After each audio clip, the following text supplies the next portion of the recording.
Hi hello friends, ನಮಸ್ಕಾರ ರೀ ಎಲ್ಲರೂ ಹೆಂಗದಿರಿ? ಆರಾಮದಿರೇನು? ನಾವು ಆರಾಮದೀವಿ ನೋಡ್ರಿ. ನೀವು ಎಲ್ಲರೂ ಆರಾಮದಿರಿ ಅಂತೇಳಿ ಭಾವಿಸ್ತಾ ಇವತ್ತಿನ ವ್ಲಾಗ್ನ ಸ್ಟಾರ್ಟ್ ಮಾಡೋಣ ಬರ್ರಿ. ಇವತ್ತು ರವಿವಾರ ಬೆಳಗ್ಗೆ 7 ಗಂಟೆ ಆಗಿ 20 ನಿಮಿಷ ಆಗೈತೆ ನೋಡ್ರಿ. ಸ್ವಲ್ಪ ಲೇಟನೇ ಆಯಿತು ಕೆಲಸ, ಅಂದರೆ ನನ್ನ ಕೆಲಸ ಎಲ್ಲ ಆಗೈತ್ರಿ. ನಮ್ಮ ಮನೆಯವ್ರ ಜಳಕ ಮತ್ತು ಪೂಜೆನೂ ಮಾಡಿದ್ರು. ಮನುವಿದ್ರೆ NCC ಕ್ಲಾಸಿಗೆ ಹೊಂಟಿದ್ದ. ನಿನ್ನೆ ರೆಡಿಯಾಗಿ ಇಟ್ಕೊಂಡಿಲ್ಲ ರೀ, ಬೂಟ್ ಅದು ಪಾಲಿಷ್ ಮಾಡಿ ಇಟ್ಕೊಂಡಿದ್ದಿಲ್ಲ.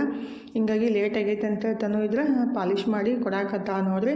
ಹುಡುಗರನ್ನ ಹಂಗೆ ಅಡ್ವಾನ್ಸ್ ರೆಡಿ ಮಾಡಿ ಇಟ್ಕೊಳ್ಳೋದೇ ಇಲ್ಲ ರೀ. ಹೋಗಂದಾಗ ಗಡಿಬಿಡಿ ಮಾಡೋದು ಮತ್ತು ನಾಷ್ಟ ಮಾಡೋದು ಇಲ್ಲ, ಹಂಗೆ ಹೋಗೋದು ಈ ರೀತಿ ಮಾಡ್ತಿರ್ತಾರೋ. ಅದಕ್ಕಂತ ಲೇಟ್ ಆಗೈತೆ ಅಂತ ಹೇಳ್ತಾನು. ಬೂಟ್ನು ಪಾಲಿಷ್ ಮಾಡಿಕೊಟ್ಲು ಮತ್ತು ನಾನು ಬ್ಯಾಗ್ ಅದೆಲ್ಲ ತಂದು ಕೊಟ್ಟು ರೆಡಿ ಮಾಡಿ ಕಳಿಸ್ದೀವಿ ರೀ. ಮತ್ತು ಕ್ಯಾಪ್ ಬಿಟ್ಟು ಹೋಗಿದ್ದ, ಮತ್ತು ಅರ್ಧ ಹಾದಿಗೆ ಹೋಗಿ ಬಂದು ಮತ್ತು ಕ್ಯಾಪ್ ಒಯ್ದ. ಅಂದ್ರೆ ಅದು NCC ಕ್ಯಾಪ್ ಇರ್ತೈತಲ್ರಿ, ಅದನ್ನ ಬಿಟ್ಟು ಹೋಗಿದ್ದ ಮನೆಯೊಳಗೆ. ಹಿಂಗೆ ಮಾಡ್ತಾರೆ. ಎಷ್ಟರೇ ಹೇಳ್ಬೇಕಂತ ಅನ್ಸುತ್ತೆ ಒಂದೊಂದ್ಸಲ. ತನೂ ಭಯಾಕತ್ತಿದ್ಲು, ಅಡ್ವಾನ್ಸನ್ನು ಹೇಳಿದ್ಲು, ಅಣ್ಣ ಕ್ಯಾಪ್ನು ತೊಗೊಂಡು ಹೋಗಂತೇಳಿ. ಮತ್ತು ಬಿಟ್ಟು ಹೋಗಿಬಿಟ್ಟು ಮತ್ತು ಅರ್ಧ ಹಾದಿಗೆ ಹೋಗಿ ಬಂದು ಕ್ಯಾಪ್ನು ತೊಗೊಂಡು ಹೋದ. ಫೈನಲಿ NCC ಕ್ಲಾಸಿಗೆ ಹೋದಾರೆ. ಅಂದರೆ ಈಗ ಹೋದ ಕೂಡಲೇ 7:30 ಹೋಗಿ 2 ಗಂಟೆ ಮ್ಯಾಲೆ ಬರ್ತಾ. ಅಂದರೆ ನಾಷ್ಟನೂ ಮಾಡಲಿಲ್ಲ, ಅಲ್ಲಿ ನಾಷ್ಟಕ್ಕದು ಕೊಡ್ತಾರಂತ. ಅದಕ್ಕೆ ಹೀಗಾಗಿ ನಾಷ್ಟ ಮಾಡ್ಲಾರ ಹೋದ. ಇನ್ನು ನಾನು ನಾಷ್ಟಕ್ಕೆ ರೆಡಿ ಮಾಡಿಲ್ಲ ರೀ. ನಮ್ಮ ಮನೆಯವರು ಜಲ್ದಿ ಮಾಡಬೇಕಿಲ್ಲ, ತಿಂದು ಹೋಗ್ತಿದ್ದ ಅಂತ ಅನ್ನಕತ್ತಿದ್ರು. ನಾನು ಜಲ್ದಿ ಮಾಡಿಟ್ರು ಅವನು ತಿಂದು ಹೋಗಂಗಿಲ್ಲ ರೀ, ಅಲ್ಲಂತ ಹೇಳ್ಬಿಡ್ತಾನೆ. ಹೀಗಾಗಿ ಮಾಡೋಕ್ಕೆ ಹೋಗಿದ್ದಿಲ್ಲ. ಅವ ತಿಂದು ಹೋಗ್ಲಾರ ಬಿಟ್ಟಾಗ ನಾವು ಬೇಯಿಸ್ಕೋದಾಗ್ಬಿಡ್ತೈತಿ. ಈಗ ಜಳಕ ಅದು ಮುಗಿಸ್ಬಿಟ್ಟು ಫಸ್ಟಿಗೆ ದೇವ್ರಿಗೆ ನಮಸ್ಕಾರ ಮಾಡ್ಕೊಂಡ್ಬಿಟ್ಟು ನಾಷ್ಟಕ್ಕೆ ರೆಡಿ ಮಾಡ್ಬೇಕು ನೋಡ್ರಿ. ಈಗ ನಾಷ್ಟಕ್ಕಿದ್ರೆ ಇವತ್ತು ಉತ್ತರ ಕರ್ನಾಟಕ ಸ್ಪೆಷಲ್ ಜೋಳದ ವಡೆ ಮಾಡೋದಂತ ರೆಡಿ ಮಾಡ್ಕೊಳಕತ್ತೀನಿ ನೋಡ್ರಿ. ಭಾಳ ದಿವಸದಿಂದ ಮಾಡಿದ್ದಿಲ್ಲ, ಅಂದ್ರೆ ವರ್ಷ ಆಗಿ ಹೋಯ್ತು ಅನ್ಸುತ್ತೆ. ಭಾಳ ದಿವಸ ಆಯ್ತು ಮಾಡಿಬಿಟ್ಟು ಫೈನಲಿ ಇವತ್ತನ್ನು ಮಾಡಿಕೊಡ್ಬೇಕಂತ ರೆಡಿ ಮಾಡ್ಕೊಳಕತ್ತೀನಿ ನೋಡ್ರಿ. ನನ್ನ ಸ್ಟೈಲ್ ಒಳಗೆ ನಾನು ಈ ರೀತಿ ಮಾಡ್ತೀನಿ. ಮತ್ತು ನಾನು ಮಾಡಿದ್ರೊಳಗೆ ಏನಾರ ಮಿಸ್ಟೇಕ್ ಇದ್ದರೆ ನೀವು ಹೇಳ್ಕೊಡ್ರಿ, ಅದು ನಾನು ಕಲಿತೀನಿ. ಯಾಕಂದರೆ ಎಲ್ಲ ವಿಷಯ ಎಲ್ಲರಿಗೂ ಗೊತ್ತಿರಂಗಿಲ್ಲಲ್ರಿ. ಹೀಗಾಗಿ ಈಗ ಅದು ಜೋಳದ ವಡೆ ಮಾಡೋಕ್ಕೆ ಫಸ್ಟಿಗೆ ಒಂದು ಪೇಸ್ಟ್ ರೆಡಿ ಮಾಡ್ಕೊತೀನಿ ರೀ. ಖಾರಕ್ಕೆ ಎಷ್ಟು ಬೇಕಲ್ಲ ಅಷ್ಟು ಹಸಿಮೆಣ್ಸಿನ್ಕಾಯಿ ಮತ್ತು 1 ಗಡ್ಡೆಯಷ್ಟು ಬೆಳ್ಳುಳ್ಳಿ ಮತ್ತು ಸ್ವಲ್ಪ ಕೊತ್ತಂಬರಿ ಸೊಪ್ಪು ರೀ. ಸ್ವಲ್ಪ ಜಾಸ್ತಿನೇ ಹಾಕಿದ್ರೆ ಚಲೋ ಇರ್ತೈತಿ. ಕೊತ್ತಂಬರಿ ಮತ್ತು 1 ಚಮಚದಷ್ಟು ಜೀರಿಗೆ ಮತ್ತು 1.5-2 ಚಮಚದಷ್ಟು ಧನಿಯಾ ಹಾಕಿದ್ದೀನಿ ರೀ. ಅಂದರೆ ಕೊತ್ತಂಬರಿ ಕಾಳು ಹಾಕಿದ್ದೀನಿ. ಇದು ಬೇಕಂದ್ರೆ ಹಾಕ್ಬೋದು, ಸ್ಕಿಪ್ ಮಾಡಿದ್ರೆ ನಡಿತೈತಿ. ಅಂದ್ರೆ ಹಾಕಿದ್ರೆ ಟೇಸ್ಟ್ ಆಗುತ್ತೆ. ಹೀಗಾಗಿ ಧನಿಯಾ ಕಾಳು ಮತ್ತು ಒಂದು ಸ್ವಲ್ಪ ಉಪ್ಪು ಹಾಕಿ ಪೇಸ್ಟ್ ಮಾಡ್ಕೊತೀನಿ. ಸ್ವಲ್ಪ ನೀರು ಹಾಕಿಬಿಟ್ಟು ಪೇಸ್ಟ್ ಮಾಡ್ಕೋಬೇಕು. ಈಗ ಒಂಚೂರ ನೀರು ಹಾಕಿ ಈ ರೀತಿ ಪೇಸ್ಟ್ ಮಾಡಿ ಇಟ್ಕೊಂಡಿದ್ದೀನಿ ರೀ. ಈಗ ಜೋಳದ ವಡೆ ಮಾಡೋಕ್ಕೆ ಫಸ್ಟಿಗೆ ಮೇನಾಗಿ ಬೇಕಾಗಿದ್ದು ಜೋಳದ ಹಿಟ್ಟಲ್ರಿ. 2 ಬಟ್ಲಷ್ಟು ಜೋಳದ ಹಿಟ್ಟು ಹಾಕಿದ್ದೀನಿ. 1 ಬಟ್ಲಷ್ಟು ಗೋಧಿ ಹಿಟ್ಟು ರೀ, ಮತ್ತು 1/4 ಬಟ್ಲಷ್ಟು ಅದಕ್ಕಿಂತ ಕಮ್ಮಿನೇ ಅಕ್ಕಿ ಹಿಟ್ಟು ಮತ್ತು ಸ್ವಲ್ಪ ಕಡ್ಲೆ ಹಿಟ್ಟು ರೀ. 2 ಚಮಚದಷ್ಟು ಕಡಲೆ ಹಿಟ್ಟು ಮತ್ತು 2 ಚಮಚದಷ್ಟು ಅಕ್ಕಿ ಹಿಟ್ಟು ಮತ್ತು ರುಚಿಗೆ ತಕ್ಕಷ್ಟು ಉಪ್ಪು. ಆಲ್ರೆಡಿ ಪೇಸ್ಟ್ ಮಾಡೋದಾಗ ಹಾಕಿದ್ದೀನಿ ರೀ, ಸ್ವಲ್ಪ ನೋಡ್ಕೊಂಬಿಟ್ಟು ಹಾಕಬೇಕು. ರುಚಿಗೆ ತಕ್ಕಷ್ಟು ಉಪ್ಪು ಮತ್ತು ಸ್ವಲ್ಪ ಅರಿಶಿನ ಪುಡಿ, ಅಜ್ವೈನು ಒಬ್ಬೊಬ್ರು ಹಾಕ್ತಾರೆ, ಒಬ್ಬೊಬ್ರು ಹಾಕಂಗಿಲ್ಲ ರೀ. ನಾನು ಹಾಕ್ತೀನಿ ಅಜ್ವೈನ. ಮತ್ತೊಂದು ಸ್ವಲ್ಪ ಜೀರಿಗೆ ರುಬ್ಬಂದಾಗೂ ಹಾಕಿದ್ದೆ ರೀ. ಈಗಲೂ ಸ್ವಲ್ಪ ಜೀರಿಗೆ ಹಾಕಿದ್ದೀನಿ ಮತ್ತು 1 ಚಮಚದಷ್ಟು ಬಿಳಿ ಎಳ್ಳು ಹಾಕಿದ್ದೀನಿ. ಯಾವುದಾದ್ರೂ ಎಳ್ಳು ಹಾಕ್ಬೋದು. ನಾನಿದ್ರೆ ಎಳ್ಳು ಮಿಕ್ಸ್ ಆಗಿದ್ದು ಎಳ್ಳನ್ನು ಹಾಕಿದ್ದೀನಿ. ಇಲ್ಲಿ ಪೇಸ್ಟ್ ಮಾಡಿಟ್ಟಿದ್ದು ಹಸಿಮೆಣ್ಸಿನ್ಕಾಯಿ ಪೇಸ್ಟನ್ನು ಹಾಕಿಬಿಟ್ಟು ಕಲಿಸ್ಕೋಬೇಕ್ರಿ. ರೊಟ್ಟಿ ಹಿಟ್ಟು ಯಾವ ರೀತಿ ಕಲಿಸ್ತೀವಲ್ರಿ ಅದೇ ರೀತಿ ಕಲಿಸ್ಬೇಕು. ಆ್ಯಕ್ಚುಲಿ ಸ್ವಲ್ಪ ಬಿಸಿನೀರು ಹಾಕಿ ಕಲಿಸ್ಬಿಟ್ರೆ ಅದು ವಡೆ ಮಾಡೋದಾಗ ಸ್ವಲ್ಪ ಚಲೋ ಬರ್ತೈತ್ರಿ. ಅಂದರೆ ಪೂರಿ ಥರ ಮಾಡೋದು, ವಡೆ ಅಂದರೆ ವಡೆ ಥರ ಇರೋಂಗಿಲ್ಲ ಇದು. ಇದಕ್ಕೆ ಉತ್ತರ ಕರ್ನಾಟಕ ಸ್ಪೆಷಲ್ ಜೋಳದ ವಡೆ ಅಂತ ಅಂತಾರೋ. ಹೀಗಾಗಿ ನಾನು ವಡೆನೇ ಅನ್ನಕತ್ತಿದ್ದು. ಆ್ಯಕ್ಚುಲಿ ನನ್ನ ಮಕ್ಕಳೆಲ್ಲ ಇದಕ್ಕೆ ಪುರಿ ಅಂತಾರೆ, ಜೋಳದ ಹಿಟ್ಟಿನ ಪುರಿ ಅಂತಾರೋ. ಇಷ್ಟ ಆಗ್ತೈತಿ ಮತ್ತು ಎಣ್ಣೆನೂ ಜಾಸ್ತಿ ಹೀರ್ಕೊಳಂಗಿಲ್ಲ ರೀ. ಪುರಿಗಿಂತ ಜಾಸ್ತಿ ಟೇಸ್ಟ್ ಆಗ್ತಾವೆ. ಹೀಗಾಗಿ ಮಾಡೋದು ಚಲೋ ನೋಡಿರಿ. ಅಂದ್ರೆ ಅಟ್ಲೀಸ್ಟ್ ವಾರದಾಗ 15 ದಿವ್ಸಕ್ಕೆ ಒಂದು ಸಲ ಮಾಡಿಕೊಟ್ರೆ ಇಷ್ಟಪಟ್ಟು ತಿಂತಾರೆ. ಇದಕ್ಕೆ ಪಲ್ಯ ಬೇಕು, ಚಟ್ನಿ ಬೇಕಂತೇನು ಅನ್ಸಂಗಿಲ್ಲ ರೀ. ಬರೀ ಮೊಸರು ಹಚ್ಕೊಂಡು ತಿಂದ್ರೂ, ಮೊಸರು ಮತ್ತು ಶೇಂಗಾದ ಹಿಂಡಿ ಹಚ್ಕೊಂಡು ತಿಂದ್ರೆ ಭಾಳ ಬೆಸ್ಟ್ ಹತ್ತೈತಿ. ಹಾಗಾದ್ರೆ ಈ ರೀತಿ ಕಲಿಸ್ಬಿಟ್ಟು ಮಾಡ್ಬೇಕು ನೋಡಿರಿ. ಆ್ಯಕ್ಚುಲಿ ನಾನು ಅದು ಕಲಿಸಿದ ತಕ್ಷಣ ಮಾಡಿಲ್ಲ, ಒಂದು 10-15 ನಿಮಿಷ ಬಿಟ್ಟಿದ್ದೆ. ಹಿಟ್ಟನ್ನು ಮೆತ್ತಗಾಗಿತ್ತು. ಯಾಕಂದರೆ ನಮ್ಮ ಮನೆಯವರು ರೇಷನ್ ತರಕ್ಕೆ ಹೋಗಿದ್ರೆ ಅವ್ರು ಬಂದಮೇಲೆ ಮಾಡಬೇಕು ಬಿಡು ಅಂತೇಳಿ ಬಿಟ್ಟಿದ್ದೆ, ಕಲಿಸಿ ಇಟ್ಟಿದ್ದೆ ರೀ. ತನೂ ಇನ್ನೂ ಜಳಕ ಮಾಡಿತ್ತಿಲ್ಲ. ಮನು ಇದ್ರೆ NCC ಕ್ಲಾಸಿಗೆ ಹೋಗಿದ್ದಾದ್ರೆ ನಾಷ್ಟ ಮಾಡೋರು ಯಾರೂ ಇದ್ದಿದ್ದಿಲ್ಲ.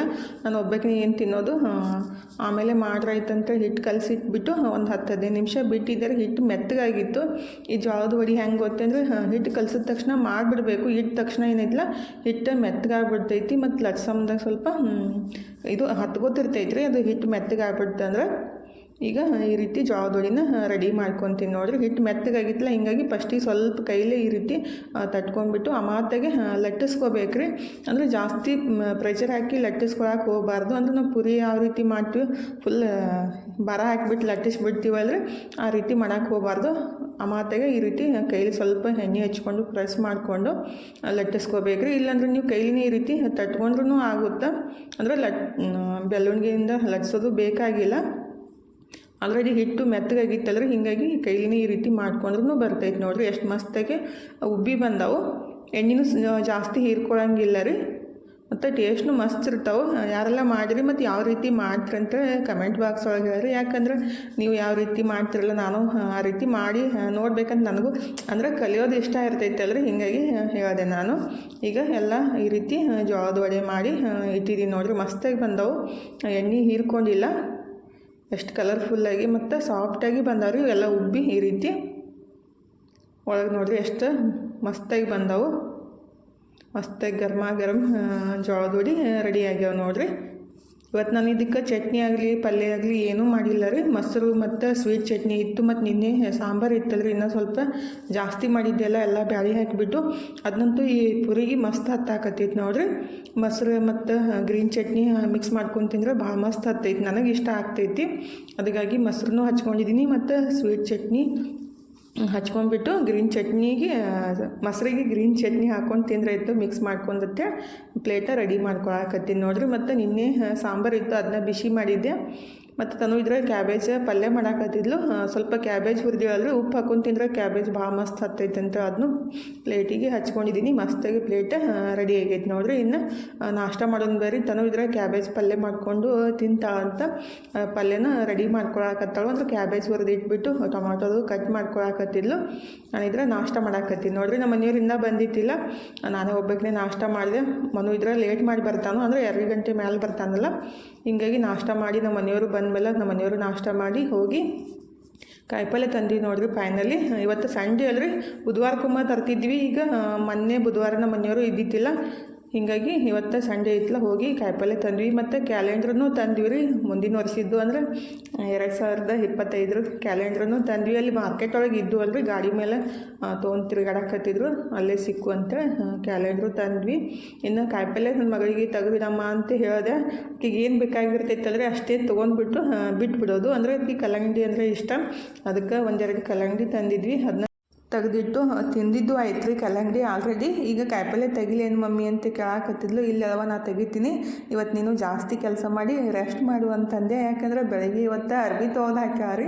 ಮಕ್ಕಳಿಗೆ ಒಂದು ಕೆಲಸ ಮಾಡಿಬಿಟ್ರೆ ನಾನು ಇಷ್ಟು ಕೆಲಸ ಮಾಡಿಲ್ಲ ಅಂತ ಅನ್ಸಕ್ಕೆ ಸ್ಟಾರ್ಟ್ ಆಗುತ್ತೆ. ಇವತ್ತು ನಾನು ಅರ್ಬಿ ತೊಗೋದೆ ಅಂತ ಅಂತಿರ್ತಾಳು. ಅದಕ್ಕೆ ಬ್ಯಾಡ ಬಿಡಮ್ಮ ನಾನೇ ಮಾಡ್ತೀನಂತ ಮಾಡೋಕ್ಕೆ ಸ್ಟಾರ್ಟ್ ಮಾಡಿದ್ದೀನಿ ನೋಡಿರಿ. ನಂದು ಏನೂ ಕೆಲಸ ಇದ್ದಿದ್ದಿಲ್ಲ. ಮಧ್ಯಾಹ್ನ ಇದ್ರೆ ತಾನು ಅನ್ನ ಮಾಡಿಕೊಡ್ತೀನಿ ಅಂತಂದಾಳು. ಹೀಗಾಗಿ ರೊಟ್ಟಿ ಅದಾವು, ಬದ್ನಿಕಾಯಿ ಬರ್ತಾ ಮತ್ತು ಅನ್ನ ರೊಟ್ಟಿ ಊಟ ಮಾಡಿದ್ರಾಯ್ತು. ಅಡುಗೆನೇ ಏನೂ ಇದ್ದಿತ್ತಿಲ್ಲ. ಕಾಯಿಪಲ್ಲೆಲ್ಲ ತೆಗೆದಿಟ್ಬಿಟ್ಟು ವಿಡಿಯೋ ಎಡಿಟಿಂಗ್ ಮಾಡಬೇಕ್ರಿ. ಟೈಮ್ 12:30 ಆಗೈತಿ. ಇದ್ರ ಸಂಗಟ ವಿಡಿಯೋ ಎಡಿಟಿಂಗ್ ಕೆಲಸನೂ 1 ತಾಸು ಮ್ಯಾಲೆ ಇರ್ತೈತ್ರಿ. ಅಂದರೆ 1.5-2 ತಾಸು ತನಕ ಆಗುತ್ತಾ ಎಡಿಟ್ ಮಾಡಿ ವಾಯ್ಸ್ ಓವರ್ ಕೊಡೋಕೆ. ಫ್ಲವರ್ ಅಂತೂ ಭಾಳ ಮಸ್ತ್ ಸಿಕ್ಕೈತಿ ನೋಡಿರಿ. ಅಂದರೆ 30 ರೂಪಾಯಿ ಕೊಟ್ಟಿದ್ದು, ಇಷ್ಟು ದೊಡ್ಡ ಫ್ಲವರ್ ಇತ್ತು. ಅದನ್ನೇ ಹಾಕತ್ತಿದ್ದೆ ನಮ್ಮ ಮನೆಯವ್ರಿಗೆ, ಎಷ್ಟು ಚಂದ ಐತಿ ನೋಡಿರಿ. ಮತ್ತು ಹೂವಿನ ಥರ ಐತಿ, ತಲೆ ಹಾಕೋಲೆ ಅಂತ ಕೇಳಾಕತ್ತಿದ್ದೆ. ಹಾಕೊಂಡ್ಬಿಡು ಮತ್ತು ಒಂದು ಹಗ್ಗ ತೊಗೊಂಡು ಕಟ್ಕೊಂಡ್ಬಿಡು, ಚಲೋ ಅನ್ನಿಸ್ತೈತಿ ಅಂತ ಹಾಕತ್ತಿದ್ರು. ನಾವು ಸಣ್ಣವ್ರು ಇದ್ದಾಗ ನಮ್ಗೆ ತಲೆ ಒಳಗೆ ಹೂವು ಹಾಕೋದಂದ್ರೆ ಭಾಳ ಇಷ್ಟ ರೀ. ಅಂದರೆ ನಾವು ಸ್ಕೂಲಿಗೆ ಹೋಗೋದು ಹಿಡ್ಕೊಂಡು, ಅಂದರೆ 1ನೇ ಕ್ಲಾಸ್ ಹಿಡ್ಕೊಂಡು ಎಲ್ಲಿ ಹೂವು ಸಿಕ್ಕರೂ ಅದನ್ನ ತೊಗೊಂಡ್ಬಿಟ್ಟು ತಲೆಯೊಳಗೆ ಹಾಕೋತಿದ್ದೀವಿ. ಈಗಂತೂ ಯಾವ ಮಕ್ಕಳು ಇಷ್ಟಪಡೋಂಗಿಲ್ಲ ರೀ ಹೂವು ಹಾಕ್ಕೊಳಕ್ಕೆ. ನಾವೆಲ್ಲರೂ ಸಣ್ಣವ್ರಿದ್ದಾಗ ಎಲ್ಲರೂ ಹುಡುಗಿಯರು ಅಷ್ಟೇ ತಲೆಯೊಳಗೆ ಹೂವು ಹಾಕ್ಕೊಂಡೇ ಬರ್ತಿದ್ರು. ಬೇರೆದವ್ರ ಮನೆ ಮುಂದಿದ್ರು ಅದನ್ನ ತಂದು ಹರ್ಕೊಂಡು ಕಟ್ಬಿಟ್ಟು ಎಲ್ಲ ಹಾಕ್ಕೊಳಕ್ಕೆ ಇಷ್ಟಪಡ್ತಿದ್ವಿ. ಈಗಂತೂ ತಂದಿಟ್ರು ಯಾರು ತಲೆಯೊಳಗೆ ಹೂವು ಹಾಕ್ಕೊಳಕ್ಕೆ ಇಷ್ಟಪಡೋಂಗಿಲ್ಲ ರೀ. ಈಗಿನ ಮಕ್ಕಳಿಗೆ ರೀ ರೆಡಿ ಆಗಿಬಿಟ್ಟು ಕಾಲೇಜ್ಗೆ ಸ್ಕೂಲಿಗೆ ಹೋಗೋಕೆ ವಜ್ಜೆ ಆಗಿರ್ತೈತಿ. ಮತ್ತು ಹೂವು ಎಲ್ಲ ಹಾಕ್ಕೊಳಕ್ಕೆ ಇಷ್ಟ ಆಗುತ್ತೆ, ಟೈಮ್ನೂ ಸಿಗೋಂಗಿಲ್ಲ. ಈಗ ಕಾಯಿಪಲ್ಲೆಲ್ಲ ಸಪ್ರೇಟ್ ಮಾಡಿ ಇಡಾಕತ್ತೀನಿ ನೋಡಿರಿ. ಇವತ್ತು ಮನುಕಿ ತಂದಿದ್ದೆ, ಅಂದರೆ ಒಣ ದ್ರಾಕ್ಷಿನ ತಂದಿದ್ದೆ ಮಾರ್ಕೆಟ್ ಒಳಗೆ. ಅಂದರೆ ಬುಧವಾರ ಮಾರ್ಕೆಟ್ ಒಳಗೆ ಬಂದಿದ್ದು ಅಂತೇಳಿ 1 kg ಅಷ್ಟು. ಈಗ ಕಾಯಿಪಲ್ಲೆ ಎಲ್ಲ ಸಪ್ರೇಟ್ ಮಾಡಿಬಿಟ್ಟು ಇನ್ನು ತಪ್ಪಲು ಪಲ್ಯ ಸೋಸ್ಬೇಕು ನೋಡಿರಿ. ಅದೇ ಒಂದು ದೊಡ್ಡ ಕೆಲಸ. ಕಿರ್ಸಲನ್ ಪಲ್ಯ ಮತ್ತು ಮೆಂತಿ ಪಲ್ಯ, ಕೊತ್ತಂಬರಿ ಇಷ್ಟೆಲ್ಲ ತಂದಿದ್ದು. ಇವತ್ತು ಕಿರ್ಸಲನ್ ಪಲ್ಯ ಮಾಡ್ಬೇಕಂದಿತ್ತು, ನೋಡ್ಬೇಕ್ರಿ ಇವತ್ತು ಅಥವಾ ನಾಳೆನೇ ಮಾಡ್ತೀನಿ. ಜೋಳದ ರೊಟ್ಟಿ ಸಂಗಟ ಕಿರ್ಸಲನ್ ಪಲ್ಯ ಭಾಳ ಮಸ್ತ್ ಹತ್ತೈತಿ. ಅಂದ್ರೆ ನಮ್ಮ ಕಡೆ ನಾವು ಕಿರ್ಸಲನ್ ಪಲ್ಯ ಅಂತೀವಿ, ಒಂದೊಂದು ಕಡೆ ಬೇರೆ ರೀತಿನೂ ಅಂತಾರೋ. ಈಗ ಅದನ್ನೇ ಸೋಸ್ಕೊಂತ ಕುಂತೀನಿ ನೋಡ್ರಿ. ಇನ್ನೆಲ್ಲ ಕಾಯಿಪಲ್ಲೆ ಸೋಸಿ ತೊಳೆದ ಎತ್ತಿಡೋ ತನಕ 1 ತಾಸು ಮ್ಯಾಲನೇ ಬೇಕು. ಕಾಯಿಪಲ್ಲೆ ಎಲ್ಲ ಸೋಸಿ ತೊಳೆದ ಇಡೋಟ್ಟಿಗೆ ಟೈಮ್ನ ಆಗಿತ್ತು ರೀ, 1:30 ಆಗಿ ಹೋಗಿತ್ತು. ಅದಕ್ಕಂತ ವಿಡಿಯೋ ಎಡಿಟ್ ಮಾಡ್ಕೊತ ಕುಂತಿದ್ದೆ. ನನ್ನ ಮಗ ಇದ್ರೆ ಬದ್ನಿಕಾಯಿ ಭರ್ತಾ ಮಾಡಿಬಿಟ್ಟು ಊಟಕ್ಕೆ ಹಚ್ಚಿ ಕೊಡಾಕತ್ತಾನ ನೋಡ್ರಿ. ಅಂದರೆ ಹೊರಗಡೆ ಹೋಗಿದ್ದ, ಅಂದರೆ NCC ಕ್ಲಾಸಿಗೆ ಹೋಗಿದ್ದಲ್ಲ, 2ಕ್ಕೆ ಬಂದಮೇಲೆ ಬದ್ನಿಕಾಯಿ ಭರ್ತಾನ ಮಾಡ್ದೆ. ಅಂದರೆ ತನು ಬದ್ನಿಕಾಯಿ ಸುಟ್ಟಿಟ್ಟಿದ್ಲು ಮತ್ತು ರೈಸ್ನೂ ಮಾಡಿದ್ಲು, ಅಂದರೆ ಒಗ್ಗರಣೆ ಅನ್ನ ಮಾಡಿದ್ಲು. ಬಂದ ಕೂಡಲೇ ಬದ್ನಿಕಾಯಿ ಅದನ್ನು ಸುಲಿದ್ಬಿಟ್ಟು ಭರ್ತಾ ಮಾಡಿ ಅವ್ರ ಪಪ್ಪಾಗ ನನಗೆ ಊಟಕ್ಕೆ ಹಚ್ಚಿ ಕೊಟ್ಟಾನ ನೋಡ್ರಿ. ಹೆಣ್ಮಕ್ಳು ಇರ್ಬೇಕಂತಾರು, ಹೆಣ್ಮಕ್ಳಕ್ಕಿಂತ ಗಂಡ್ಮಕ್ಳನ್ನ ಚಲೋ ಅನಿಸುತ್ತೆ. ಅಂದರೆ ಹರಕೆ ಮಾಡಿ ನಮ್ಮ ತನಗೆ ಹಡ್ದಿದ್ದಕ್ಕೂ ವೇಸ್ಟ್ ಅಂತ ಅನಿಸ್ತಿರ್ತಿತ್ತು ಒಂದೊಂದು ಸಲ. ಯಾಕೆಂದರೆ ಮೊನ್ನೆ ಜಾಸ್ತಿ ಕೇರ್ ಮಾಡ್ತಿರ್ತಾನೆ. ಅದನ್ನೇ ಅನ್ನಕೋತಿದ್ದೆ ತನಗೆ, ಅಮ್ಮ ನಿನಗೆ ಹರಕೆ ಹೊತ್ತು ಹೆಣ್ಮಕ್ಳು ಬೇಕು, ವ್ಯವಸ್ಥೆನ ಮಾಡ್ತಾರಂತೇಳಿ ಅಂದ್ಕೊಂಡಿದ್ದೆ, ಬರೀ ನೀ ಕುಂದ್ರೋದ ಮಾಡ್ತಿಲ್ಲ ಅಂತ ಅನ್ನಕತ್ತಿದ್ದೆ. ಈಗ ತನು ಮಾಡಿದ್ದ ರೈಸ್ನೂ ಊಟ ಮಾಡಿದೆ ಮತ್ತು ಮನು ಮಾಡಿದ್ದು ಭರ್ತಾ ಮತ್ತು ರೊಟ್ಟಿನೂ ಊಟ ಆಗಿ ಇದು ಎಡಿಟಿಂಗ್ ಮಾಡಿ ಎಲ್ಲ ಅಪ್ಲೋಡ್ ಮಾಡಿ ಸ್ವಲ್ಪ ಹೊತ್ತು ಕುಂತಿದ್ದೆ ರೀ. ಇಂದ ಸಂಜೆ ಮುಂದಾಗ ಕೈಕಾಲು ಮುಖ ತಗೊಂಡು ದೀಪ ಹಚ್ಚಿ ಈಗ ಅಡುಗೆ ಕೆಲಸನ ಸ್ಟಾರ್ಟ್ ಮಾಡಿದ್ದೀವಿ ನೋಡ್ರಿ. ಅಂದ್ರೆ 6:30-7 ಗಂಟೆಕನ ಅಡುಗೆ ಕೆಲಸನ ಸ್ಟಾರ್ಟ್ ಮಾಡಿಬಿಡ್ತೀವಿ ನಾವು. 7:15 ಊಟ ಮುಗಿಸ್ಬಿಡ್ತೀವಿ. ಲೇಟ್ ಮಾಡೋಕ್ಕೆ ಹೋಗಂಗಿಲ್ಲ ರೀ. ಅಂದರೆ 8-9 ಗಂಟೆ ತನಕ ಏನು ಕೂಡಂಗಿಲ್ಲ. ಅಂದ್ರೆ ಜಲ್ದಿ ಅಡುಗೆ ಮಾಡಿಬಿಟ್ಟು ಜಲ್ದಿ ಊಟ ಮಾಡಿಬಿಡ್ತೀವಿ ರೀ. ಅಡುಗೆ ಮಾಡಿದ ತಕ್ಷಣ ಊಟ ಸ್ಟಾರ್ಟ್ ಆಗ್ಬಿಡ್ತೈತಿ. ಅಂದ್ರೆ ಬಿಸಿದ ಊಟ ಮಾಡ್ಬೇಕಲ್ರಿ. ಈ ಥಂಡಿ ಒಳಗಂತೂ ಎಷ್ಟು ಬಿಸಿದ ತಿಂತೀವಲ್ಲ ಅಷ್ಟು ಚಲೋ ಅನಿಸ್ತೈತಿ. ಈಗ ನಾನು ಇದ್ರೆ ಚಪಾತಿ ಮಾಡ್ಬೇಕಂತ ಹಿಟ್ಟನ್ನು ಕಲಸಿಟ್ಟಿದ್ದೀನಿ ರೀ. ಆ್ಯಕ್ಚುಲಿ ಗೆಣಸಿನ್ಕಾಯಿ ಹೋಳಿಗೆ ಮಾಡಬೇಕಿತ್ತು, ಬೆಲ್ಲ ಮುಗ್ದಿತ್ತು. ಮನು ಇದ್ರೆ ಅದು ಬ್ಯಾಡ್ಮಿಂಟನ್ ಕ್ಲಾಸಿಗೆ ಹೋಗಿ ಅಂದರೆ ಅವನು ಬರೋದು ಲೇಟ್ ಆಯಿತು. ಅಂದರೆ ಗಾಡಿ ಒಯ್ದಿದ್ದೆಲ್ಲ ಬೆಲ್ಲ ತರಬೇಕಿತ್ತು. ಹೀಗಾಗಿ ಗೆಣಸಿನ್ಕಾಯಿ ಹೋಳಿಗೆ ಮಾಡ್ಬೇಕನ್ನೋದು ಕ್ಯಾನ್ಸಲ್ ಮಾಡಿಬಿಟ್ಟು ಬರೀ ಚಪಾತಿ ಪಲ್ಯ ಮಾಡ್ರೈತಂತ ರೆಡಿ ಮಾಡ್ಕೊಳಕತ್ತೀವಿ ನೋಡ್ರಿ. ಈ ಕಡೆ ನಾನು ಹಿಟ್ಟು ಕಲಸಿಟ್ಟಿದ್ದೀನಿ. ನಮ್ಮ ಮನೆಯವರಿದ್ರೆ ಬದ್ನಿಕಾಯಿ ಮತ್ತು ಪಲ್ಯ ಮಾಡೋಕ್ಕೆ ಕಟ್ ಮಾಡಿ ಕೊಡಾಕತ್ತಾರು. ಆ್ಯಕ್ಚುಲಿ ಹಸಿ ಬದ್ನಿಕಾಯಿ ಪಲ್ಯ ಮಾಡ್ಬೇಕಂದಿತ್ತು ಅವ್ರದ್ದು. ಹಸಿ ಬದ್ನಿಕಾಯಿ ಮಾಡ್ಬೇಕಂದ್ರೆ ಬದ್ನಿಕಾಯಿ ಸ್ವಲ್ಪ ಬೀಜ ಎಲ್ಲ ಕಪ್ಪಾಗ್ಯಾವ್ರಿ. ಅಂದರೆ 1 ವಾರ ಐತಲ್ಲ ತಂದು, ಅದಕ್ಕೆ ಅದು ಇಷ್ಟ ಆಗಂಗಿಲ್ಲ ರೀ. ನಾನು ಒಗ್ಗರಣೆ ಹಾಕಿನೇ ಮಾಡ್ತೀನಿ, ಚಲೋ ಆಗ್ತೈತಿ. ಅದಕ್ಕೇನು ಆಗಂಗಿಲ್ಲ, ಕಪ್ಪಾಗ್ಬಿಟ್ರೆ ಅಂತ ಬದ್ನಿಕಾಯಿ ಪಲ್ಯ ಮಾಡ್ಕೊಳಕ್ಕೆ ರೆಡಿ ಮಾಡ್ಕೊಳಕತ್ತೀನಿ ನೋಡ್ರಿ. ತಾನು ಈ ಕಡೆ ಇದ್ರೆ ಫ್ಲವರ್ ಬಜ್ಜಿ ಮಾಡ್ತಾಳಂದ್ರೆ ಪಕೋಡ ಮಾಡ್ತಾಳಂತ ಅದನ್ನ ರೆಡಿ ಮಾಡ್ಕೊಳಕತ್ತಿದ್ಲು. ಬರೀ ಫಸ್ಟ್ ಇದ್ರೆ ಪಕೋಡ ಮಾಡ್ಬೇಕಂತ ನಮ್ಗಿಂತ ಮೊದಲು ರೆಡಿ ಮಾಡ್ಕೊಳಕತ್ತಿದ್ಲು. ನಾನು ಇದ್ರೆ ಅದನ್ನ ಅಷ್ಟ ಮಾಡಿಬಿಟ್ರೆ ಮತ್ತು ಅದನ್ನ ತಿಂದುಬಿಟ್ರೆ ಊಟ ಅನ್ಸುತ್ತಲ್ರಿ. ಅದ್ರ ಜೊತೆನೇ ಊಟನೂ ಮಾಡ್ರಾಯ್ತು ಮತ್ತಂತ ಅಡುಗೆನೂ ಮಾಡ್ಕೊಂಡ್ರಾಯ್ತಂತ ರೆಡಿ ಮಾಡ್ಕೊಳಕತ್ತೀನಿ ರೀ. ಮತ್ತು ಇದು ಪಕೋಡ ತಿಂದು ಮತ್ತು ಅಡುಗೆ ಮಾಡೋದಂದ್ರೆ ಅಂತ ಅನ್ಸುತ್ತೆ. ಅದಕ್ಕೆ ಹಿಟ್ಟು ಕಲಸಿಟ್ಟು ಬದ್ನಿಕಾಯಿ ಪಲ್ಯ ಮಾಡೋಕ್ಕೆ ತಂದಿದ್ರೆ ಪಕೋಡನೂ ರೆಡಿ ಆಗುತ್ತೆ. ಅದಕ್ಕಿಂತ ಮೊದಲೇ ನಾನು ಚಪಾತಿ ಪಲ್ಯ ಮಾಡಿ ಮುಗಿಸ್ಬಿಟ್ಟೆ ರೀ. ಯಾಕಂದರೆ ಫ್ರೈ ಆಗೋಕ್ಕೆ ಸ್ವಲ್ಪ ಟೈಮ್ ಹಿಡಿತೈತಿಲ್ಲ, ಹೀಗಾಗಿ ನಾನು ಪಲ್ಯ ಮತ್ತು ಚಪಾತಿ ಮಾಡ್ಕೊಂಡ್ಬಿಟ್ಟೆ. ತನೋಗಿದ್ರೆ ಅದು ಫ್ಲವರ್ ಪಕೋಡ ಮಾಡಿದ್ಲು. ಅಂದ್ರೆ ಮಂಚೂರಿ ಮಾಡಿದ್ರು ನಡೀತೈತ್ರಿ. ಇದಕ್ಕೆ ಬೇಕಂದ್ರೆ ಅದೇನಂತಾರೆ ಎಲ್ಲ ಸಾಸ್ ಹಾಕಿ ಒಗ್ಗರಣೆ ಹಾಕಿ ಮಂಚೂರಿ ಮಾಡ್ಕೊಂಡ್ರೂ ಆಗುತ್ತೆ. ಇವತ್ತು ನಾವೇನು ಮಂಚೂರಿ ಏನು ಮಾಡೋಕ್ಕೆ ಹೋಗಿಲ್ಲ ರೀ.